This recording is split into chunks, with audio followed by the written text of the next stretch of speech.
Whenever you see a black gathering, you know something good is going on there. The whole thing, guns, drugs, Something fishy must be happening. Yeah. Hello and welcome to Broadcast N.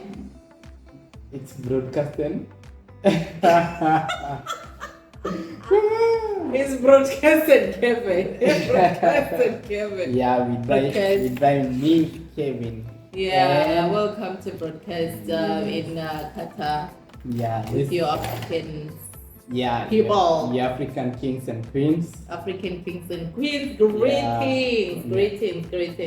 This is our first ever podcast, so we just hoping we'll go far at least. Yeah, we get support. Yeah. We just subscribers. We just need support from you guys. Everybody out there listening to this broadcast. Yeah, we're hoping to do more broadcasts soon. And with time, as time goes by, we'll have better things coming. So you guys need to stay tuned. We have better things coming for you. Yeah, with more subscribers, obviously, Yeah. You just need to recommend it to your friends and to your other friends and your families. Yeah, and soon you're gonna get there. You look shaky, my brother. No. You look more scared. No, I'm very much scared. Okay. Yeah. And so today on this show today, I think we had a burning issue, and so we are gonna talk about the issues affecting especially our brothers and sisters from Africa working abroad here. Be it you're working anywhere you call diaspora, be it you're working in Europe, are you working in the Gulf, be it you're working in the Far East of the United States. Yeah, so we are gonna try to discuss some of the issues, the known issues that we know here, and probably others that you might feel you have them. Put them down in the comment section. We are gonna go through them. Yeah. And, comment, share your experience from the comment section. And we are gonna check at least on the next episode. We are gonna try to cover some of them. At least we try to enlighten each other.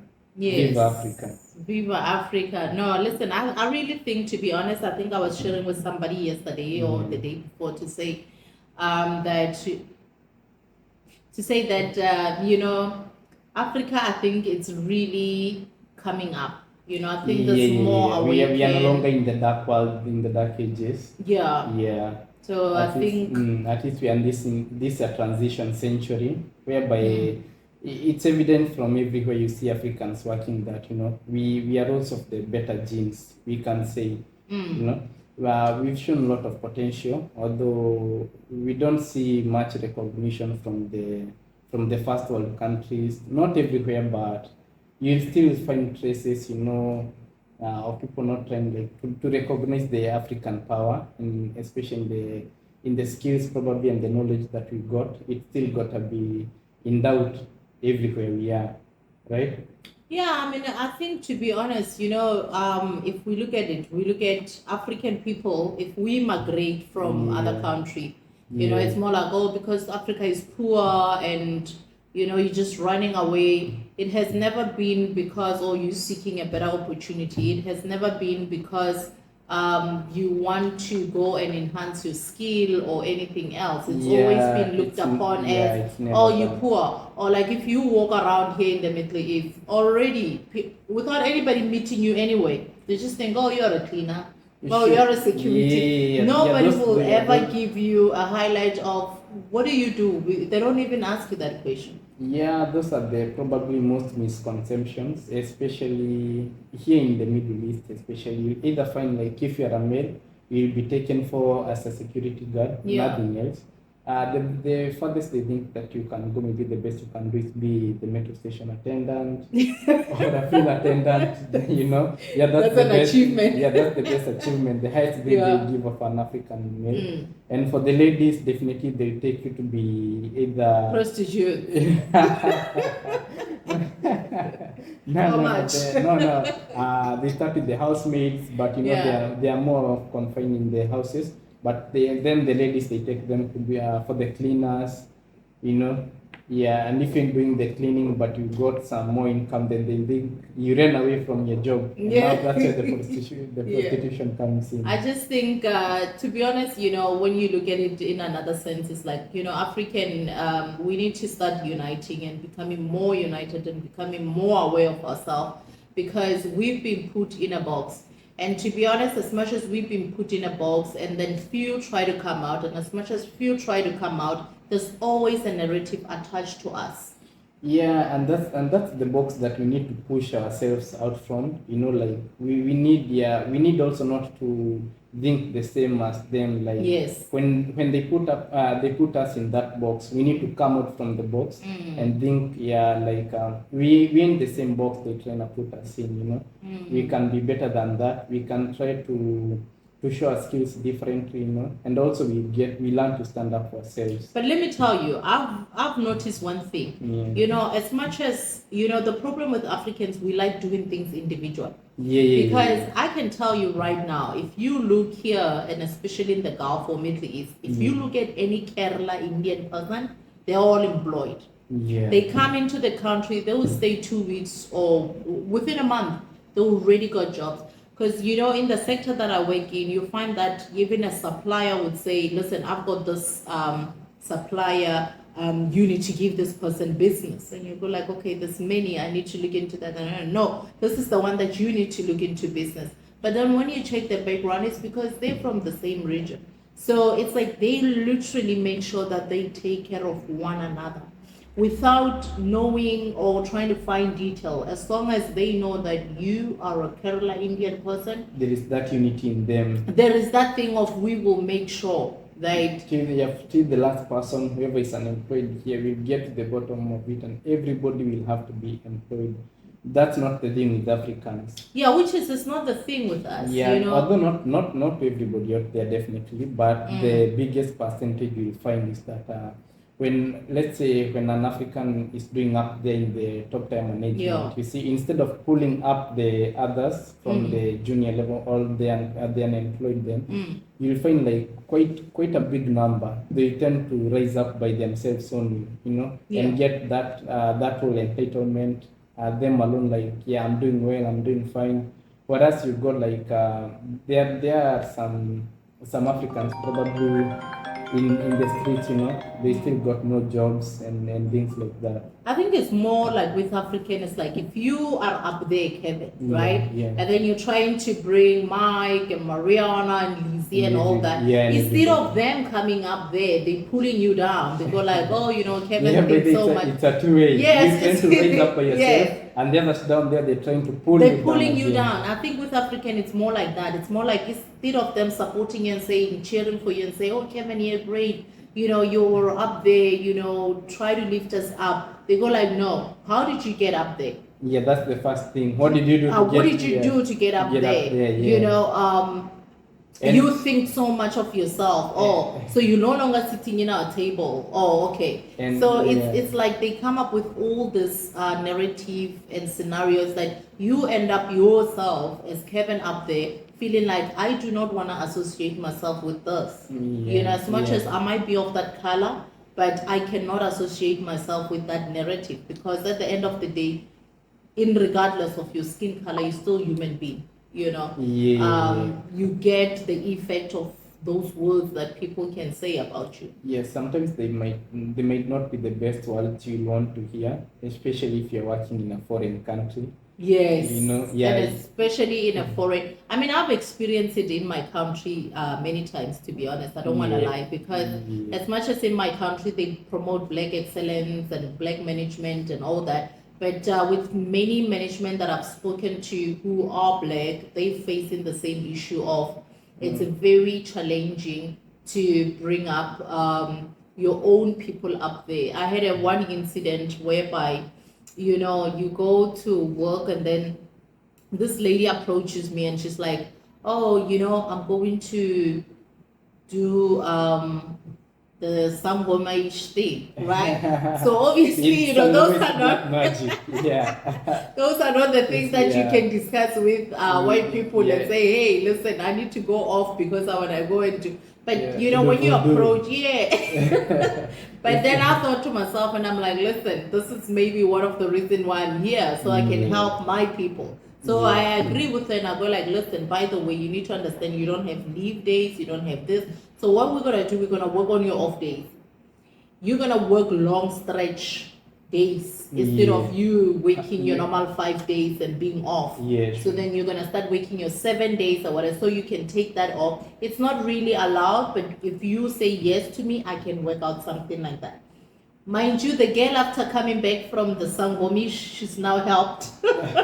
Yeah, She's all good. all the problems are solved by the sangomas. Sangoma watched all that. The sangomas And solved all she's the taking problems. back at me, and she's now going to report me and saying I'm making her work long days. Yeah, you're extorting her. I'm extorting her, and I'm Yeah. like, yeah, I thought we had an agreement. No, So, you're working hard. This Now I'm point. waking her, and I'm like, so what am I gonna do? And they're like, listen, figure it out. This is not allowed. This is not part of the policy. And I thought, like, you know, so those are the part of things that, you know, as black people, we still we need to wake up from. We need to this, wake yeah. up. We need to wake up from that illusion. We need to get to the reality, you know. We need to start drinking more coffee. Yeah, we need to wake up. We need, you know, like we need actually to support each other. Yeah. Instead of running to the dark magic and and everything like Yeah, that. because even here, if you can see, like on a Thursday evening and Friday, you look at all these corners, you see all this Pakistans and Yeah, the Asians. they all like gathering together. So I didn't know what was that gather around for. I used to think it's because of the mosque and all those things. But they say because it's their off day, so they all go and mingle. Yeah, that's the only time they have to meet friends, and if you have family here, and at least you get to be with people from your home, you know, and you also relieve your stress through meeting. Guess your what? friends. Have you seen African people doing that? But actually, a black meeting is always illegal. Whenever you see a gathering, you know something good like going on there. They'll think guns, drugs, Something fishy must be happening Yeah. there. If you see more than 2-3 black guys somewhere, then the third person must have something illegal. No, man. But that's not the case, guys. Yeah, let's just come out together and we just need to be more united, not hide in the shadows. And, I really think, you know, this community of African, and especially abroad, because for me, I feel like the most power that we have is when we are abroad. Because when we are abroad, we have a bigger version than when we are at home. And a better version of us. You understand what I mean? Because, you know, it's like, because then we get to understand and realize that we actually not the poor people when we are abroad. Yeah, actually, when you come out here and then you know, like the whole perspective, like Africa is poor. Yes. The picture changes. The pictures changes. The narrative changes. You start seeing that. Oh shoot! I thought we were poor. We just not poor. Even how they portray us as poor, uneducated, a hungry continent. When you come out and you realize, like, whoa. Hold on. Yeah, I know how to read. This person can't even read. They can't even read just a single statement in English. Although their name. Even can't knowing even their name. spell their own Although we name. should not make like English as the standard, as the standard of IQ or anything. But even in their own language, you just realize the IQ is not there, because even when they speak in their language amongst each other, they will be arguing over a point that you go like, you know, like when you just try to reason, this is what you guys arguing about, you know. So it's like, you know, that's why I feel like, you know, as African, we are more powerful when we are abroad, and the only way we can start establishing this Africanism and you know, the richer mindset of Africa is abroad, you know, spreading it through home, you know, because the ones at home, to be honest, I feel like the more mind open up when you travel. You know, the more you get to travel places, you see new places also, and you interact with new people. Your mind broadens, you know, and you get to see new perspectives. You get to see how people think, and you get to see, like, you know, you might just be at home, and whatever you read from the books or whatever you see from the news, it's not the same way you see life as when you're out there. You get to travel to places and you see actually we are way more of better, you know, just that they will never recognize that. And here's the thing, we've always, I think we've always been the people who wanted to be given recognition instead of ourselves. Being ourselves and recognizing ourselves. As who we are. We always wanted to be approved, and I think we need to walk out of that shadow. We are waiting for approval from the same person who is criticizing us. Exactly. So when did that approval ever come? We're sitting, I've sat in a room with very amazing, intelligent African people who just putting themselves in a box, limiting themselves. And I walk in there and I go like, how can you limit yourself? But then I realize it's because of the confidence. And I think a wise man once said, confidence is everything. Sure. I look at my children. My children have so much confidence that you go like, I ask myself, why am I even sending this child to school?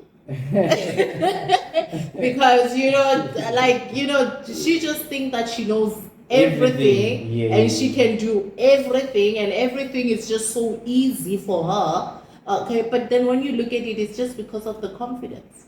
Yeah, but I think also the aspect of school is that they push them to their limits. Whatever you think they are good at, they become again better than what they are capable of doing. And in the long run, we find like they'll hustle less in the outside world. Yeah. When you compare them to the average, maybe let's say the average working person, they might have laid a nice platform for them. It's okay. It's good when we have a learning nation and an educated nation. Yes. But I think confidence is the most part. I think as Africans we need to be confident of ourselves. We need to be very, very and very, very confident, because to be honest, when you look at it, we were just laughing yesterday with the girls, and we were highlighting the fact that that we as black people, we're the only one with this hair. Hair like yours. Yeah, the still hair. You go to India, you still can find darker people like you. Yeah, but they got that curly hair. But they got curly hair. You go anywhere, everybody can be dark. Everybody can have green eye or blue eye. Because of genetics, But the hair is the only texture that becomes very different. You never confuse us. You never mistake us. You never are mistaken an African. An African, because we, there's that uniqueness, and I think instead of us locking it down, we need to start embracing it, and we need to start, because I think so many times we have allowed ourselves to be colonized, and that whole blood or vaccine has entered into us so much that we just can't move away from that. It's mental colonialism. Right? Yeah. Because to be honest, the moment you start coming out as an African and you speak boldly, and then you get proud of yourself also. It's considered arrogance, it's considered this and that. Pride. Yeah, you're becoming pride guy. And the problem that we have the most is that most of the time we stand alone. Yeah, there is no solidarity among us. There's no solidarity. So we need to really call the United Nations abroad, Europe, Middle East, wherever. We need to really start ganging together and, Oh, yeah. Although again, you find like, let's say, like in the States, if I find there's some states, I think in America, some Kenyans, they have some kind of groups. You find them when they're celebrating the national holidays, the Kenyan holidays. You find them coming together. They having some, some parties together. They talking about. Yeah. I don't know to details like whatever they discuss, but again, I also don't know like about the other African nations. We've got 54 countries in Africa, so I'm just talking of one country. When you look at the other 53 countries, then if we come together, like as a continent together. Yes, not as like countries, as a nation, as a nation, as like an individual African. nation. You're African, okay, great. Obviously, people will always prioritize their own country, fellow people. Sure. But at the end of the day, I just think a recognition of like the whole, because you uplifting Kenya, uplift Tanzania. But When Tanzania get uplifted, it uplifts Namibia. Yeah, Namibia get trickles uplifted. down. You know what I mean? It Yeah. really goes into those All kind the of way, level. all the way, yeah. Because right now, like for example, you look at Africa relying on South Africans. South Africa goes like, you can't rely on us. You know, which is in another sense, it goes like, it's true. You can't just rely on one source. You can't. Yeah, exactly. You know, it's like for me, and I've realized that in my family, whereby African people, we got this thing of breadwinner. That's a nonsense. You know, I don't want to be a breadwinner. Why should I be a winning of bread? Why can't we all provide ourselves? You know, and I look at it in that perspective of if the money source is one, it's not helping. Yeah, If the we source is we one, need to combine our we sources. need to combine. Yes, there can be somebody who's a little bit way much better, but the source needs to come from every angle. It doesn't all have to be equal, but it needs to be able to come from all angles, because that's the power of it. You know, if the source of Africa is only coming from South Africa or Congo, it's useless. But I think the whole of Africa has generally the potential, you know. It does. All of us we do. Because all African nations, then we should be talking of, unless like we can just uplift the countries that do not have, you know, lots of natural resources. But again, I think every nation has something. They have, but that's why I say to us that we who are abroad, it has to start with us. It has to start with us, and we go back home and we enlighten our brothers and sisters at home. You know, all the way, all the way down there. Because now we're not only gaining whatever we do or whatever you came here or whatever I came here for. You know, we're gaining a broad mind of having to get to see that, you know, Asia is still struggling. Sure. You know, they don't have the minerals that we have. But they're not being criticized the way we are being criticized. For us, it's because we are also rich in color, as you can see. Yeah. We're rich you in know, everything. like you look at you know, their education. It's not as much as education as we are. And to be honest, and that's another topic we need to maybe look into the other time to discuss more broad about this whole thing of education. Like, what does it mean, and who came up with all those things? Because, you know, in what degree does one qualify? Because we're all from different countries.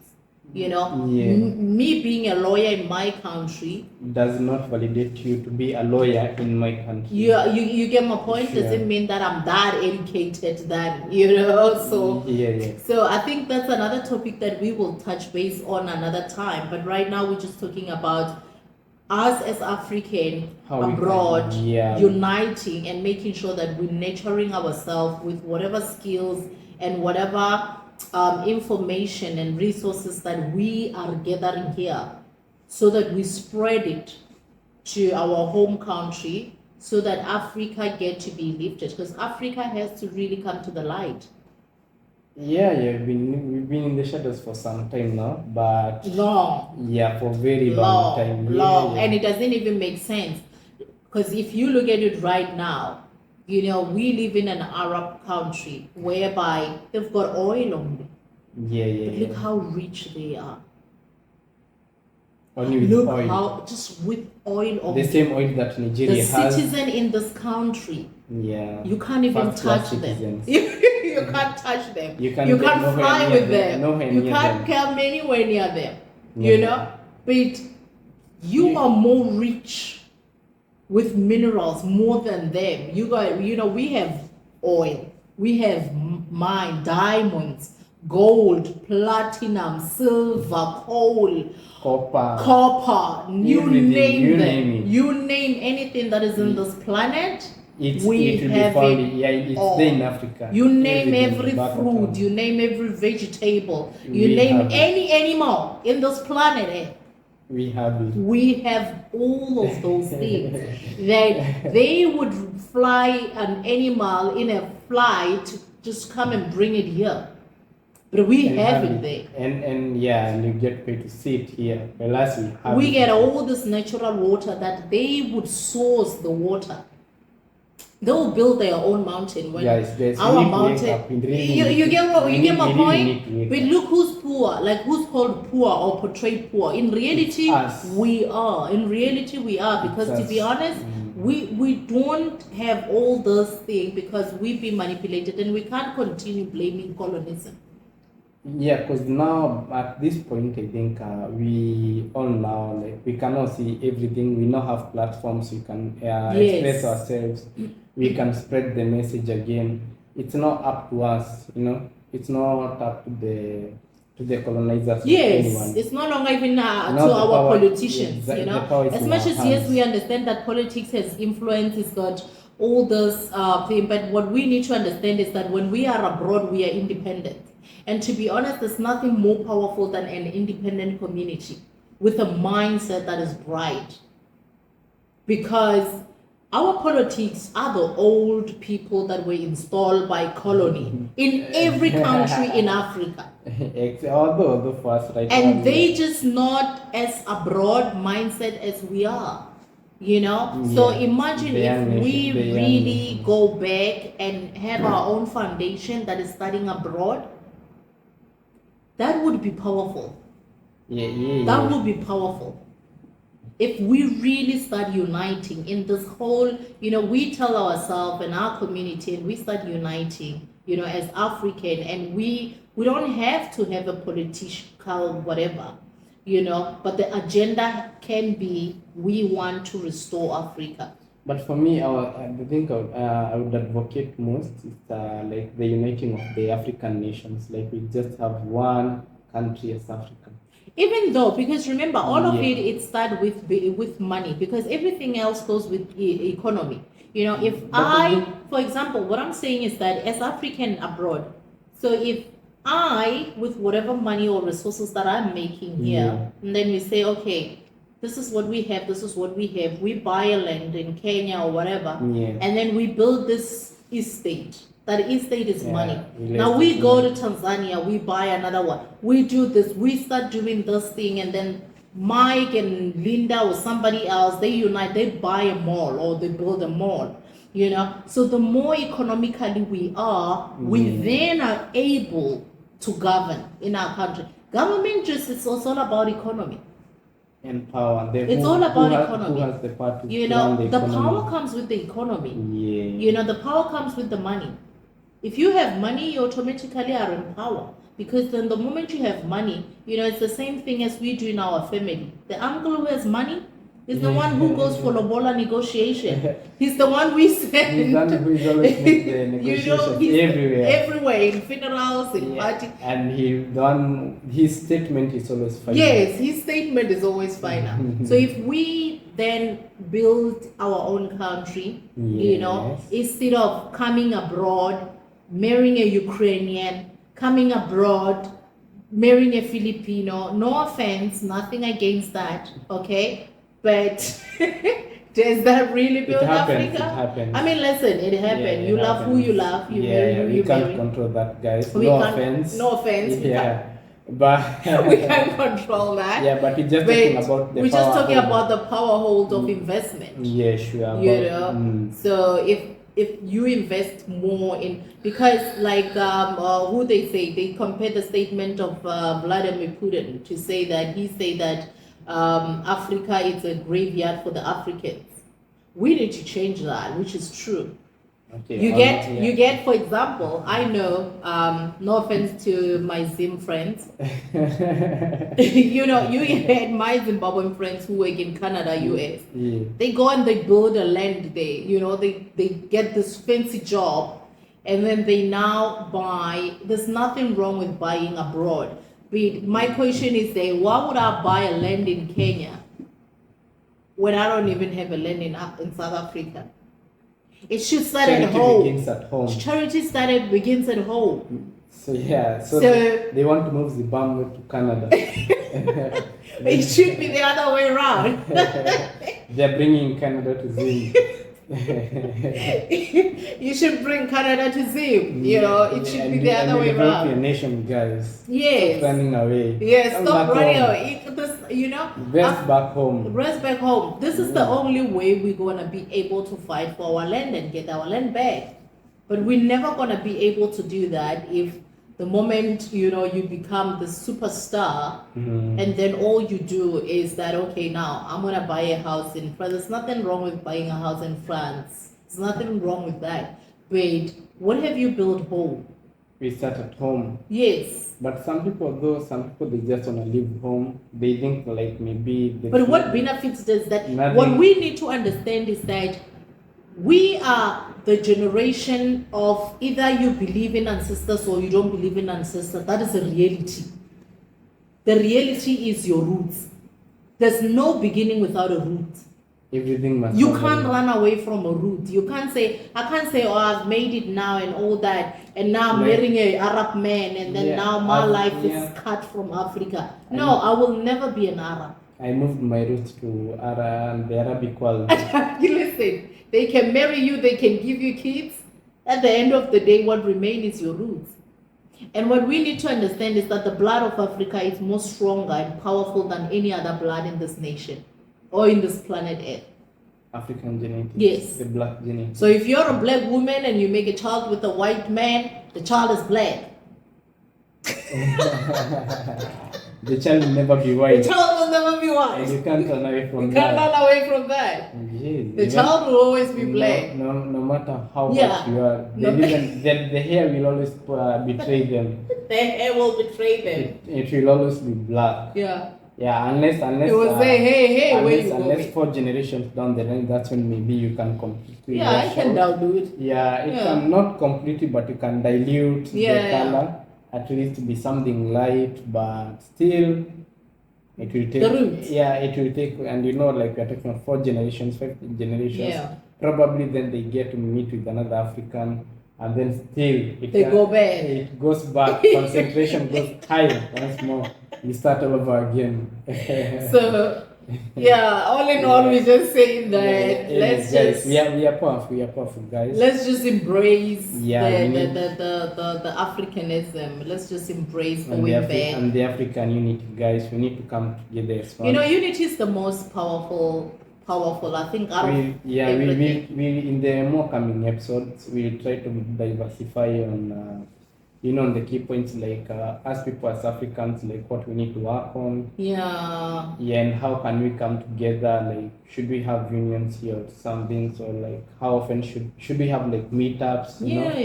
Yeah, guys, and we can probably we can organize events and we can meet up more often. Yes. Yeah, and then we can get to listen to each and everyone's opinions. Networking, and I think networking is the most powerful tool. Yeah, sure, because everybody got their own opinions, but for the general reasoning and the general everybody, these are our opinions. But yeah, get in tune, guys, for the more coming episodes, right? Yeah, we can just, for now, we just cut it short at least. This was just the first part of the podcast, guys. More more podcast to come. Yeah. Stay tuned, subscribe, like, and share. Peace.